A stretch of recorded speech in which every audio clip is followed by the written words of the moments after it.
America Israel या दोघांनी देखील संयुक्तपणे इराणवरती मोठा हल्ला घडवून आणलेला होता। अनेक मिसाईल, क्षेपणास्त्र, ड्रोन असतील या सगळ्या माध्यमातून हा हल्ला केला जात होता आणि या सगळ्या हल्ल्याला आज एक आठवडा पूर्ण होताना दिसतो आहे। हे युद्ध एक आठवडा सुरू आहे। शनिवारी 28 फेब्रुवारीला खरं तर अमेरिका आणि इस्रायलने इराणवरती हा मोठा हल्ला केला होता। ट्रम्प यांनी याला ऑपरेशन एपिक फ्युरी असं नावही दिलं। इस्रायल आणि अमेरिकेच्या हल्ल्यामध्ये इराणचे सर्वोच्च नेते अली खामेनींसह अनेक वरिष्ठ अधिकाऱ्यांचा मृत्यू झालाय। आतापर्यंत इराणमध्ये 1332 सर्वसामान्य नागरिकांचाही मृत्यू झालाय। खामेनी यांच्या निधनानंतर भारत, पाकिस्तानसह अनेक देशांमध्ये याचे पडसादही बघायला मिळाले। इराणने देखील इस्रायल आणि आखाती देशांमधल्या अमेरिकेच्या तळांवरती चांगलीच क्षेपणास्त्र डागली आहेत। त्यामुळे आखाती देशांमधली विमान सेवा ही ठप्प झाली। इराणने होर्मुझची सामुद्रधुनी सध्या बंद केली आहे। जगभरामधल्या कच्च्या तेलाच्या वाहतुकीवरती, व्यापारावरती याचा मोठा परिणाम होतोय। याशिवाय या युद्धामुळे अनेक घडामोडी गेल्या आठवडाभरामध्ये घडतायत। त्यामुळे आता हे युद्ध नेमकं कधी संपणार याकडे सगळ्यांचं लक्ष लागून राहिलेलं आहे।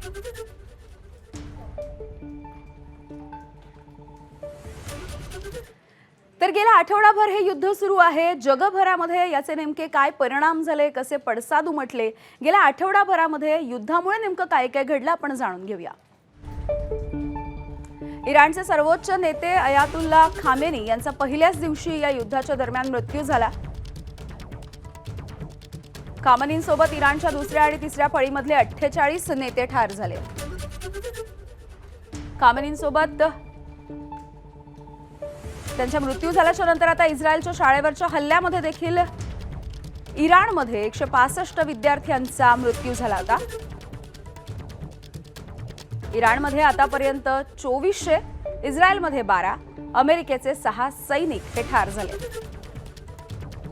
इराणकडून होर्मुझची सामुद्रधुनी ही बंद ठेवण्यात आली आहे। त्यामुळे 1500 जहाजं अडकून पडली आहेत। इराणचं नौदल, हवाई दल आणि लष्कर संपवलं असा मोठा दावा ट्रम्प करतायत। इराणकडे 32 जहाजं होती, सारी जहाजं आम्ही बुडवली असाही दावा ट्रम्पचा आहे। इराणचा मित्र देश लेबनॉनवरती देखील अमेरिका आणि इस्रायलने हल्ले केले। ब्रिटन, स्पेन, फ्रान्स सारखे देश अमेरिका आणि इस्रायलच्या सोबत युद्धामध्ये उतरलेले नाही आहेत। इराणकडून अमेरिकेची आखाती देशामधील जे तळ होते आणि इस्रायल याच्यावरती हल्ले घडवून आणण्यात आले। युद्ध 4 आठवड्यांपेक्षा जास्त चालेल, शांतता चर्चा नाही असाही इशारा ट्रम्प यांनी दिलाय। युद्ध संपवायचं नाहीच, प्राण असेपर्यंत लढू असं इराणच्या नेत्यांनी प्रत्युत्तर दिलंय।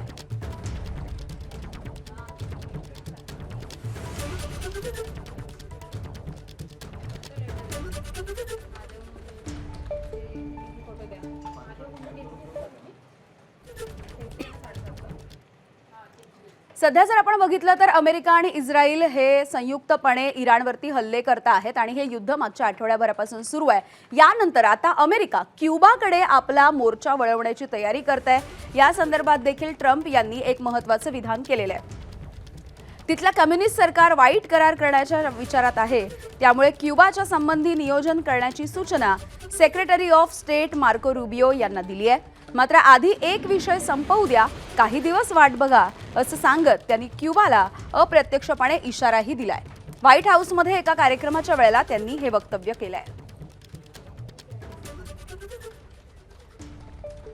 To see that, it's going to be a great day, right? We're going to celebrate that separately. I just want to wait a couple of weeks. I wanted to wait a couple of weeks, but we'll be together again soon, I suspect, celebrating what's going on in Cuba. They want to make a deal so badly, you have no idea. तर हे हल्ले घडत आहेत, कधी मिसाईलचे मारे होत आहेत तर कधी ड्रोनचे हल्ले। आणि या सगळ्या पार्श्वभूमीवरती इराणनं आता एक व्हिडिओ देखील जारी केलेला आहे आपल्या सोशल मीडियावरच्या अकाउंटवरून। आणि या व्हिडिओच्या माध्यमातून अमेरिकेच्या ठिकाणांवरती, वेगवेगळ्या तळांवरती त्यांनी कशा पद्धतीने हल्ले सुरू ठेवले आहेत या संदर्भातला हा व्हिडिओ आहे। अमेरिकेच्या विविध ठिकाणी इराणकडून ड्रोनने हल्ले केले जात आहेत। आखाती देशांमधल्या अमेरिकेच्या लष्करी तळांना आणि तिथल्या प्रमुख इमारतींवरती इराणकडून ड्रोनचे हल्ले होत आहेत। त्यामुळे 3 ते 4 आठवड्यांमध्ये युद्ध संपवण्याची भाषा करणाऱ्या अमेरिकेला देखील मोठा फटका बसतोय.